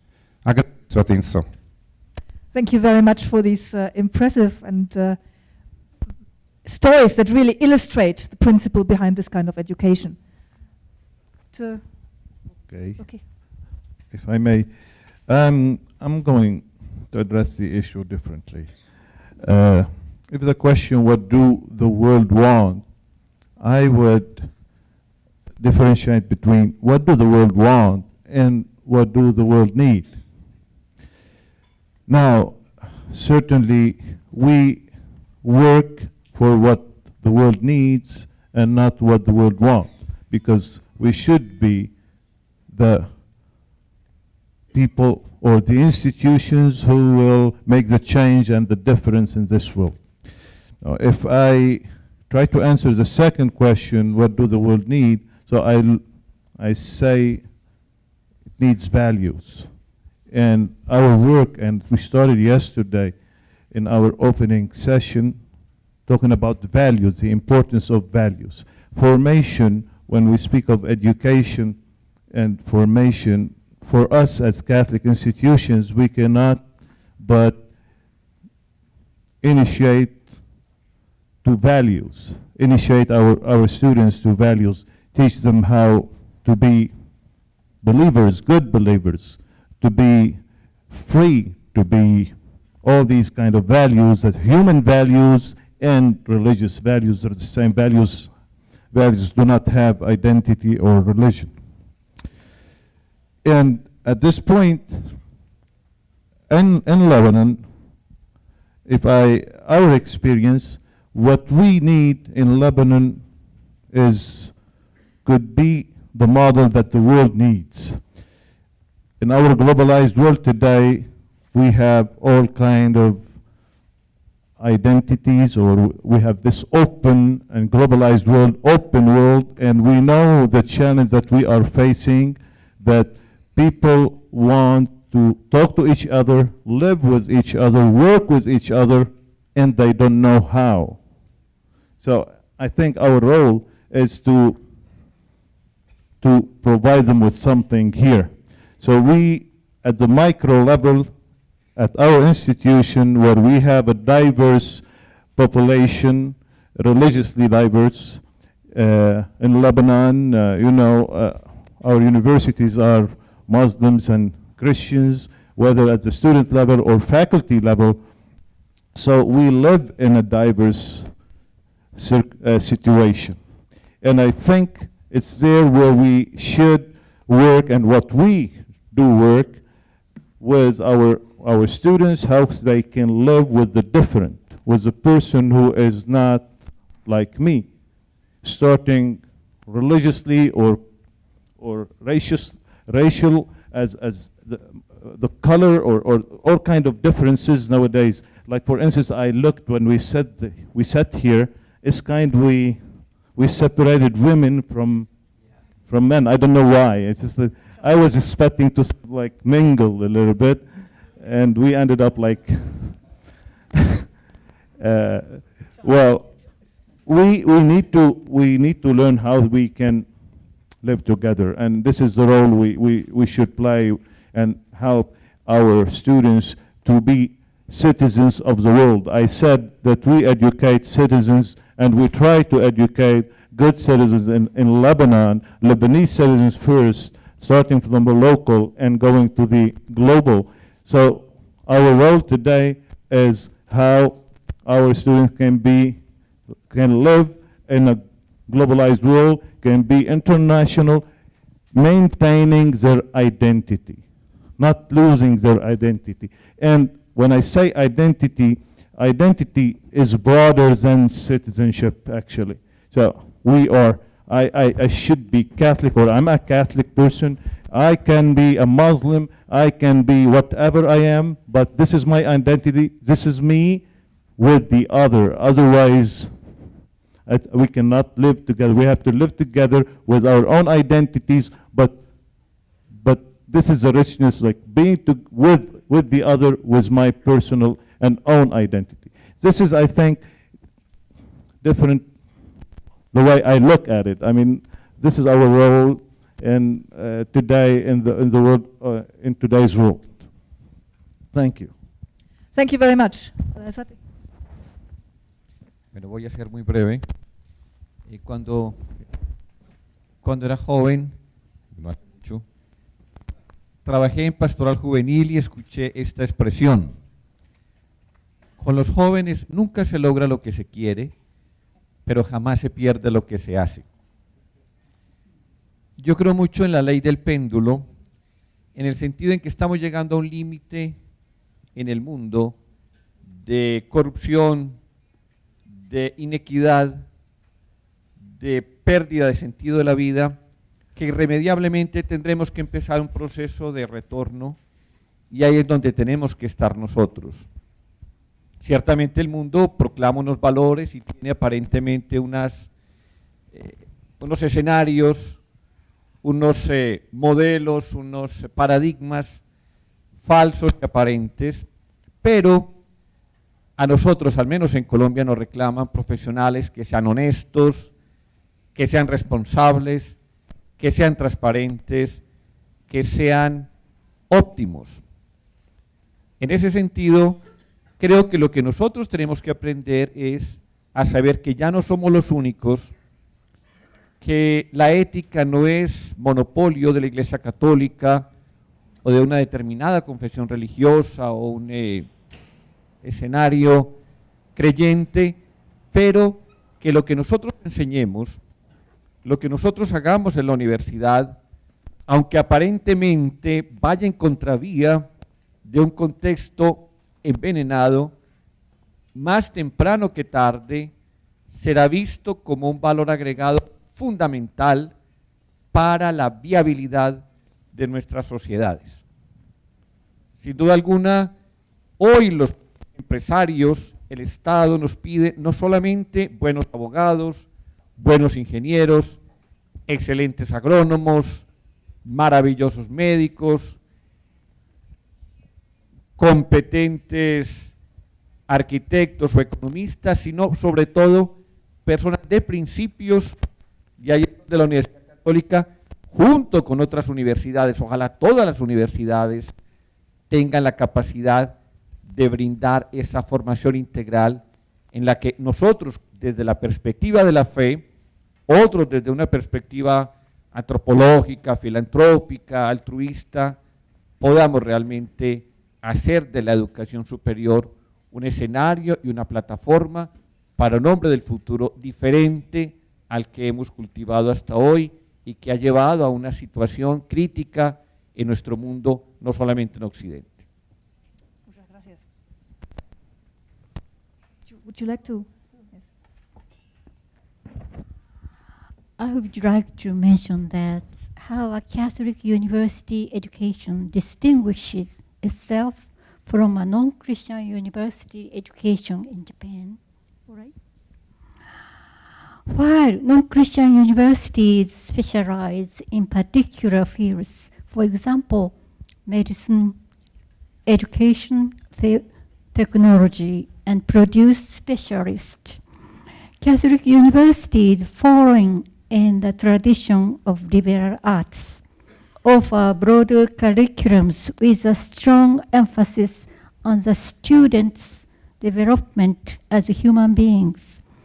In other words, we see the truth of what it means to be free, something each society must figure out for itself, but a task which we as Christians are well positioned for. It is recognized too that Catholic universities are more internationally minded, as many are founded by non-Japanese foreign orders and have strong affiliation with universities outside of Japan. Many Catholic universities are especially strong in language education, which helps their students develop the communicative skills so necessary in the age of globalization.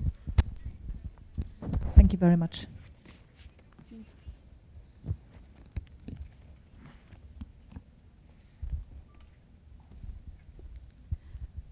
We focus on all-round formation of the students. Their curriculum is designed in such a way that soft skills and social awareness program as well as service learning is included in the curriculum. So this is it. Thank you, Mother Jacinta. Sister Maureen. You know, as I said to Brigitte this morning, I feel that many of our students with their background come to us looking at a credential. And so we don't want to denigrate that. That's, again, something that's honest. But we have core values that are extracted from our mission. They include integrity, responsibility, service, and our motto itself says, I am bound by my responsibilities.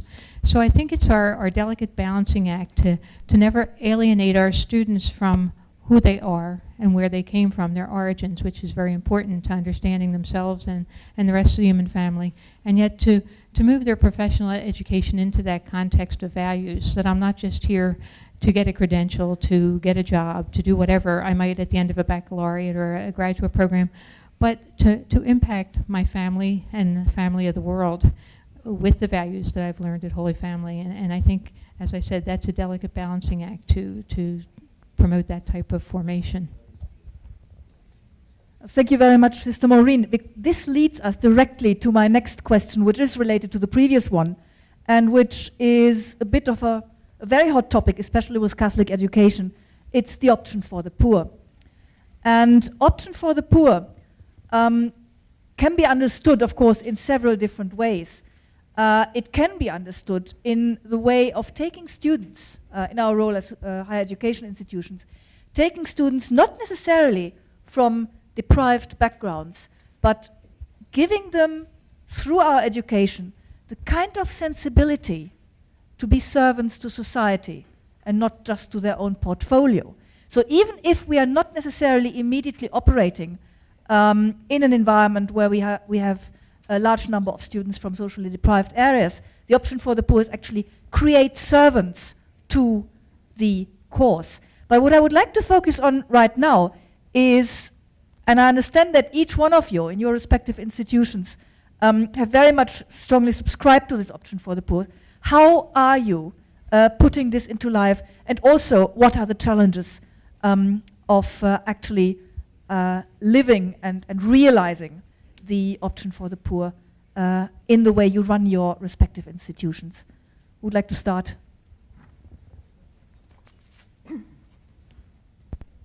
Good, Mother Jacinta, because you have a very interesting story to tell, I think.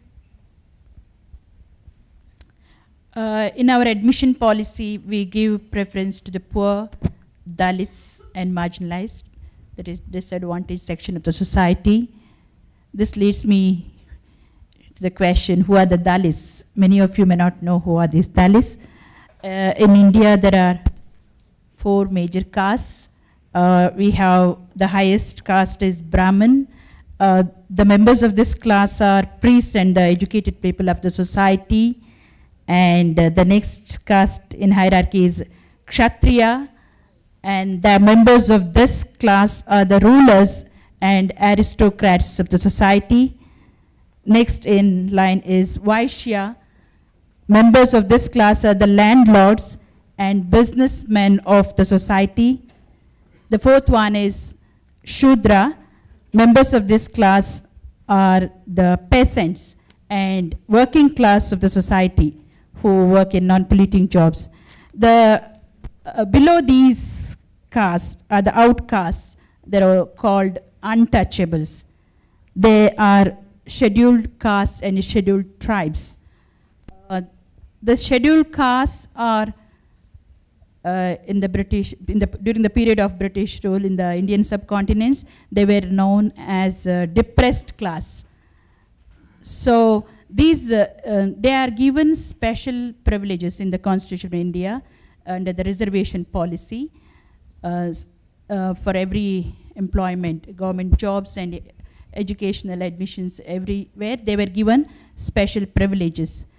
And when these scheduled castes are converted to Christians, they lose all these privileges. Their SC, that is scheduled caste status, is removed, they become backward class. So these are really deprived from the privileges which is there in the Constitution of India. So we mostly give preference to these students. We have around 3,000, out of 3,800 students, 50% of them are Catholics. Out of, there's around 20% of these students are Dalits. So they are coming from disadvantaged sections of society. They are not coming from very good schools. you know, Indian school system is, we have international schools, IB, Central Board, ICSE, and the corporation schools, government schools, where teaching is very poor. And mostly these students are coming from these government schools. And our challenge is to bring these students on par with students of these elite schools. That's a big challenge. And when we admit them, we give them, first of all, they are not exposed to English language. In our college, the medium of instruction is English, so they are not able to follow in the class. So we have devised a bridge course, 1-year English language and life skills program. It's not only communication skills, we also give confidence building. After that, we admit them to this degree program. So they go through 4 years of education in the campus. And those who have little knowledge of English, we do give them prior to the admission, before the college reopens, 1 week of communication skills and life skills program, so that the day when they come, they don't feel lost. They are on par with the other students. And now, month of June 20th, they came in, and whole of July, we offered them, after that college hours, we offered them 1 month intensive course in English, that is communication skills, and also the life skills, both grammar as well as the communicative skills we offered them. So that they are not lost in the class, they follow the classes along with other students. And in addition to that, we have language partnership program. In the class you have, as I told you, students are from varied backgrounds, and we put one-to-one, like one clever student will help another student coming from the weaker section of the society, poor student. So also the teachers give them remedial coaching, mentoring also is done. These students are closely followed up. So that is our challenge, to maintain that excellence and to bring these students on par with the other students. Okay. Thank you very much. That's impressive. Sister Maureen, you also have a story to tell. You know, in working at Holy Family University, as I've said, we've tried to maintain our focus on modest income. And so that's, you know, resulted in 86% of our students receiving financial aid of some sort from the government. With the university in and of itself it's not state sponsored, but it receives financial aid through its students. I think there's been a conscious choice too on the part of Holy Family to support more than its endowment. And so if you were to look us up in the norms of you know, United States statistics, Holy Family still has a very, very modest endowment for a university that's been in existence 58 years. But I think our presidents have made that conscious choice to raise funds to support students. And so I think our impact, our fundamental option for the poor, is to take those from modest income to expand their horizons, because sometimes they see their own circumstances as most wanting and most in need themselves, to expand their horizons to the global community, to see what the needs of humankind are, what the family of humankind looks like, and to have them go to service in that venue when they leave us. Thank you very much. Any other comments on the option for the poor? Father Peters?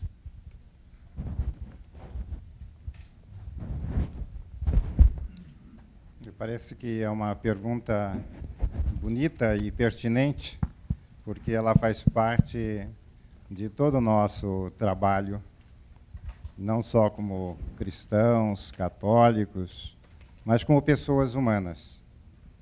Como é que a instituição vai oferecer a solidariedade inserida na região onde ela está presente? Então, bom, a gente podia falar, olha, a caridade começa em casa, então as universidades da Companhia de Jesus não impedem nenhum estudante que tenha aptidão para os estudos, não tenha recursos, de estudar em suas instituições. Vocês viram bastante coisa sobre a FEI. Eu vou falar rapidinho lá na PUC do Rio de Janeiro. Além das bolsas de ação social, eles dão apoio também de alimentação aos estudantes carentes. Eles dão apoio também para a moradia de quem tem dificuldades e dão apoio também para a condução, o ir e vir à universidade.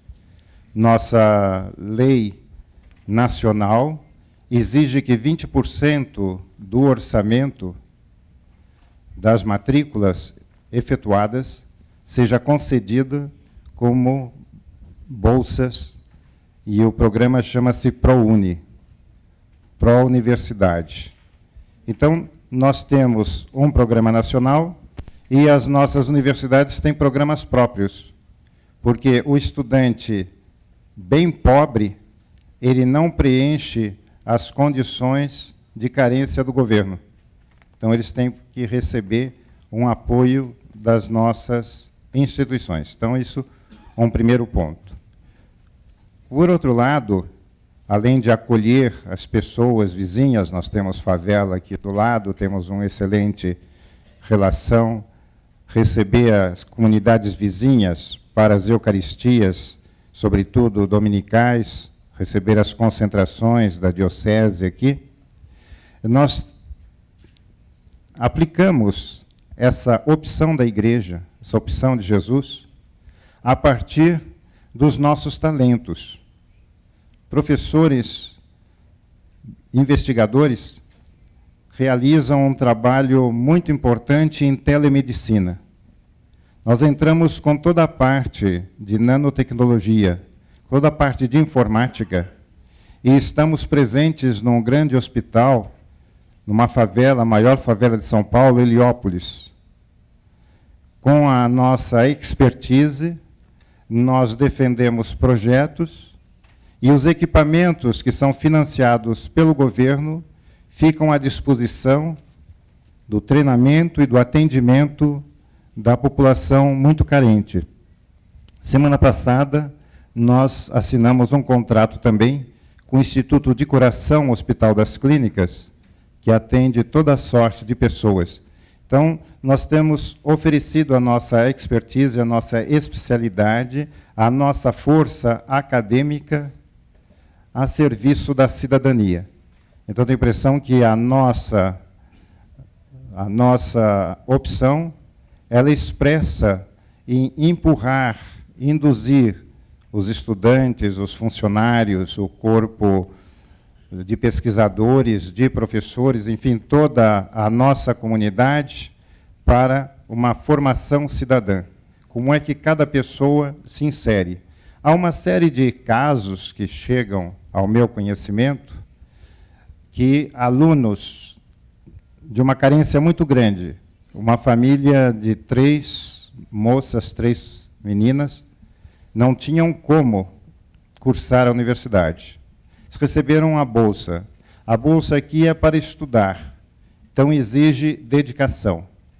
E essas pessoas conseguiram fazer o curso muito bem e conseguiram também uma locação de estágios que vai ajudando a aumentar a autoestima das pessoas.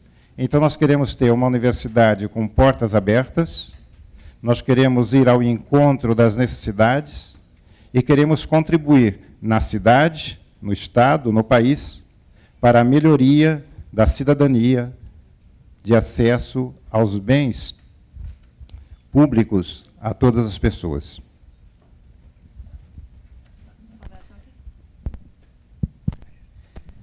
Creo que estamos frente a un dilema que es también un dilema de la Iglesia, poder pasar de un modelo de asistencialismo, de beneficencia, que no es malo, que ha dado frutos maravillosos, pero que creo que ya no tiene mucha validez en el mundo contemporáneo, a un modelo de promoción humana en el que todavía nos falta mucho por hacer. Creo que hay muchos esfuerzos, hemos desplegado una gran iniciativa, hay enormes experiencias como las que contaba el padre rector, pero sin duda alguna tenemos que hacer más. Yo quisiera simplemente decir como 3 pistas que nosotros estamos intentando en Colombia. Una es el manejo transparente y la gestión cuidadosa y austera de los recursos. Somos fundaciones sin ánimo de lucro y tenemos la obligación de responder por los recursos que los estudiantes ponen en nuestras manos. En segundo lugar está el tema de las becas, los auxilios, que los distribuimos no con criterios meramente académicos, sino también de buscar en los estudiantes que se tengan más sentido de pertenencia, que se destaquen en el deporte, en la cultura, en la pastoral, en la investigación, de tal manera que ellos puedan tener la misma formación, aún no teniendo la capacidad económica.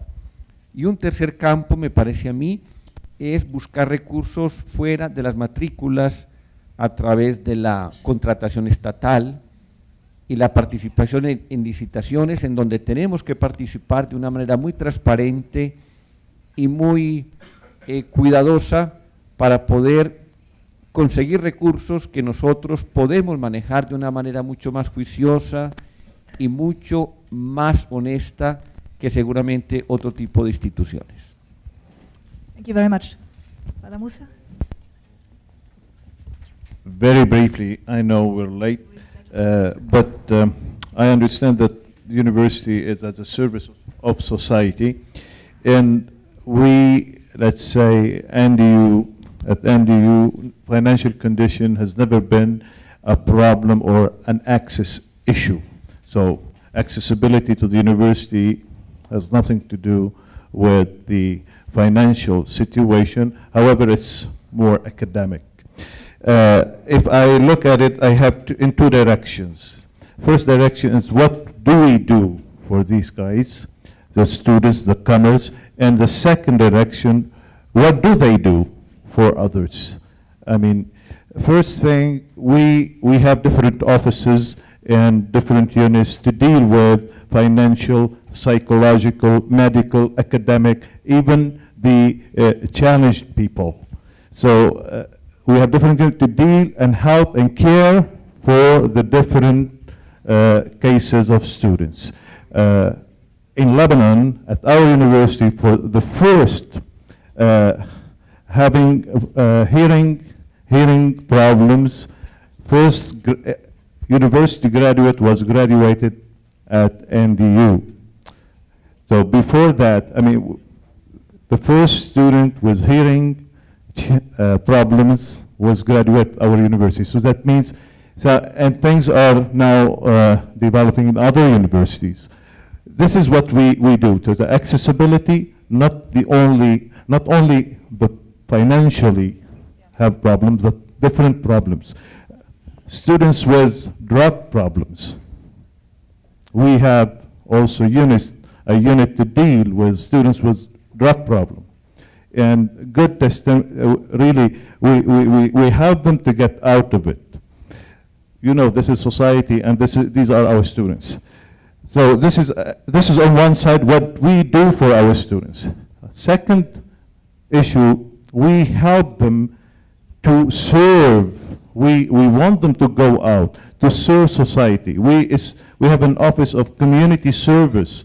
So we want our students to serve the marginalized, to sensibilize them that there is a poor outside that needs our help and support. Not only those who come to the university, but also who are still living. So we have students going to as many other institutions as well. I think it's not only ours, but students going out to prisons to help, going out to the poor areas to support, celebrate with them, provide some hope in a moment of despair.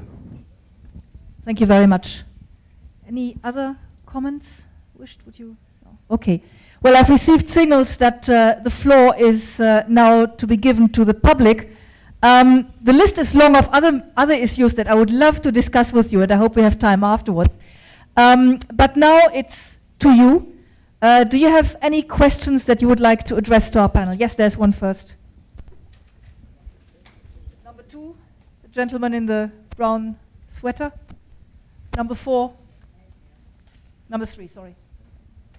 Thank you, sister. Luis Solari, de Universidad Católica Sede Sapiense de Lima, Perú, en una zona que trabaja con gente de pobreza. 80% de los estudiantes vienen de colegios públicos. Como diría el padre Peters, en realidad se trata de formar mujeres y hombres para los demás, la educación católica. Y la pregunta es, si eso es lo que hemos venido haciendo, ¿por qué el mundo lo dirige el secularismo? Y los católicos no estamos dirigiendo el mundo, en ningún país. ¿Dónde están los gobernantes, los administradores, los hombres en la vida pública? Significa que hoy día hay que centrarnos en la cuestión planteada por el padre Alzate, que ha dicho claramente que hay que formar personas distintas a las que hemos venido formando. Y la pregunta es, ¿qué clase de educación católica estamos haciendo? Nuestros estudiantes salen mirando a los demás como sujetos de derechos, como en algunas universidades católicas, o salen mirándolos como sus hermanas y hermanos. Es absolutamente distinta esa formación. Y por esa razón es que probablemente nosotros hemos estado fallando en esa parte. Mucha academia, no que la universidad sirva, como acaba de ser expresado, sino que la universidad forme servidores de los otros, como acaba de decir el padre Musa. En ese sentido yo quería plantear la pregunta, si en las universidades en las que están los honorables sacerdotes y hermanas, existe un sistema fuerte, organizado, permanente, de voluntariado, como invita el Papa Benedicto XVI en Deus Caritas Es, ¿no? Que en ese proceso en la universidad, en donde nosotros acompañamos a los y las jóvenes a que pasen de adolescentes a adultos, a que descubran quién soy, qué van a hacer en el mundo, que ese descubrimiento sea ayudado con una entrega a través del voluntariado, que se descubra a través de la acción quién es uno y para qué está en este mundo. ¿Existen en vuestras universidades un sistema importante de voluntariado? Y la segunda pregunta es, ¿vuestras universidades trabajan, aunque no sean diocesanas, vinculadas al obispo de la diócesis? ¿Usan, si tienen voluntariado, las parroquias de su territorio para hacer ese voluntariado? ¿O la universidad está y tiene una acción separada del trabajo pastoral que hace la iglesia? O sea, ¿se trabaja en red o no se trabaja en red? ¿Su universidad conversa con otras para trabajar en un mismo territorio o trabaja individual? Estas son cuestiones fundamentales en el proceso de la educación católica hoy día y de la conversión de nuestros estudiantes antes que, cuidado, después vamos a tener un workshop, ¿no?, para contestar a la pregunta, ¿qué estamos formando? Buenos profesionales que sean buenos católicos o buenos católicos que ejerzan una profesión. Okay, muchas gracias. Is there anyone who would like to give a brief response? I keep receiving signals here that we really have to be speeding up the process. Sorry about that. Anyone who would like to give a brief answer to the... Yes, please. Eu tenho a impressão que não foi uma pergunta, foi o lançamento do desafio. A partir do que nós estamos fazendo, o que nós podemos continuar a fazer ou devemos mudar? Isso faz parte do planejamento estratégico de cada uma das instituições, tanto ligadas à Igreja Católica, como aos governos locais e tudo mais. Agora, é um desafio importante. Aqui no Brasil, nós temos grandes experiências de voluntariado e há uma lei nacional também que obriga que os currículos sejam enriquecidos com atividades curriculares. Essas atividades extra ajudam a pôr os estudantes em contato com situações diferentes. E isso tem peso, tem força no diploma do estudante. e até para voltar à questão das empresas, elas exigem atividades curriculares na linha de ação social, de presença em situações de crise. Mas, professor,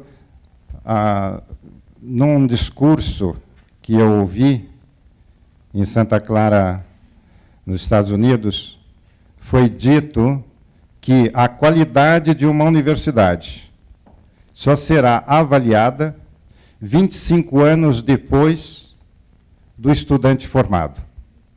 Aí nós vamos saber que universidade é aquela, que foi que ela formou.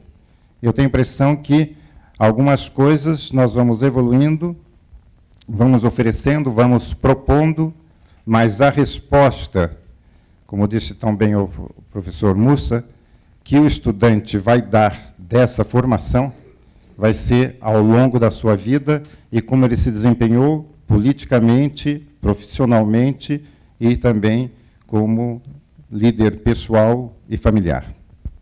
Thank you very much indeed. I'm sorry, I can't take any more questions by higher orders. So this gentleman, please, and could I please ask you respectfully to be brief in your question? Thank you. Arturo Sosa, Universidad Católica del Táchira, Venezuela. Quisiera escuchar algún comentario sobre otra dimensión de la opción por los pobres, que es la dimensión académica o epistemológica. O sea, cómo nosotros podemos introducir una perspectiva evangélica, epistemológica, que tenga en cuenta la opción por los pobres en nuestros currículum universitarios. ¿Quién quiere contestar? Who wants to answer? Please. Bueno, yo creo que de las universidades católicas, hoy en día hay muy buenas escuelas de economía, de ciencia política, que están haciendo un aporte muy importante en la reflexión, al menos en América Latina, pero creo que en el resto del mundo, sobre las causas profundas de los desajustes económicos que se viven hoy. Creo que en la medida en que formemos pensadores, científicos, sociales, hombres y mujeres que se adentren en esas problemáticas, podemos aportar con la ayuda de la doctrina social de la Iglesia y con las herramientas científicas que existen hoy, una lectura y una búsqueda de salidas viables y posibles para un mundo distinto a futuro. Muchas gracias. And unfortunately, the last question from the gentleman in the back here. Universidad Católica del Norte, Chile. Agradezco los aportes que han hecho los panelistas, porque he crecido con ellos en lo espiritual, en la misión de la Universidad Católica. Sin embargo, no encontré una referencia a cómo están asumiendo estas congregaciones religiosas lo que hoy día se denomina la tercera misión, cómo se están vinculando con los sectores productivos, los servicios, etcétera, donde tenemos algo que aportar para el desarrollo económico de nuestro pueblo.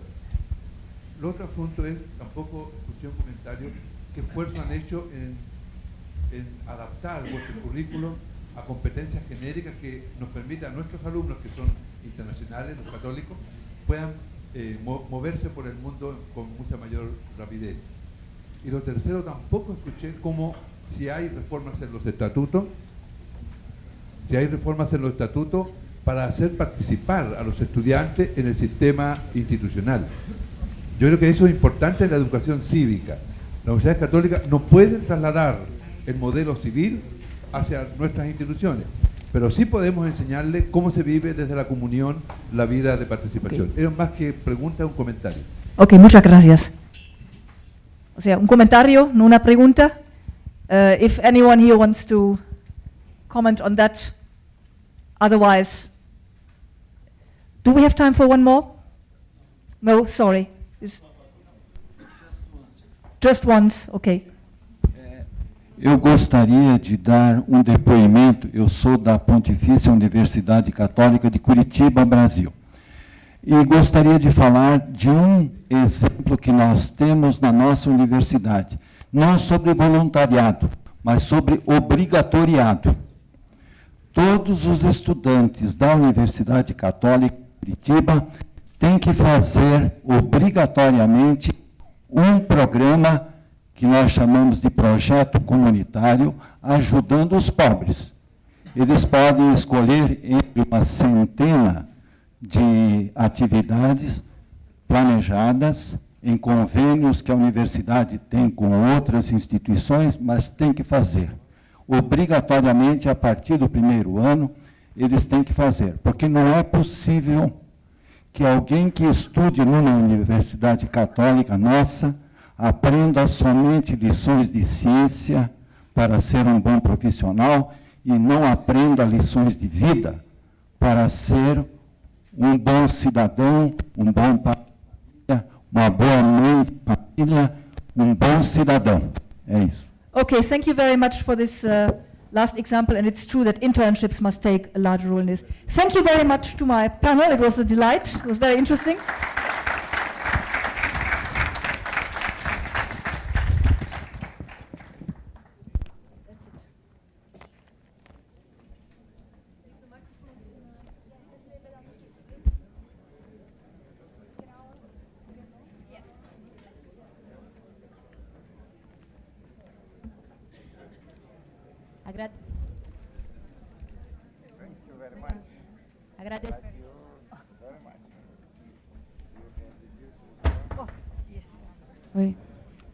Agradecemos aos participantes da discussão e convidamos a todos para um coffee break que será servido no prédio anexo.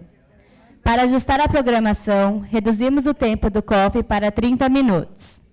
Ao meio-dia, iniciaremos os workshops no mesmo prédio que está sendo servido o coffee. Os workshops são divididos por línguas e cada participante possui o número da sua sala no envelope entregue juntamente com o kit.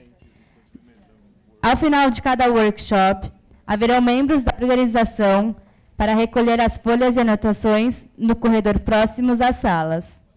Para os membros que ainda não confirmaram o tour por São Paulo, que será realizado amanhã, no período da tarde, dirijam-se até o stand localizado próximo à recepção. Obrigada a todos e, por gentileza, deixem os fones de tradução em cima da mesa.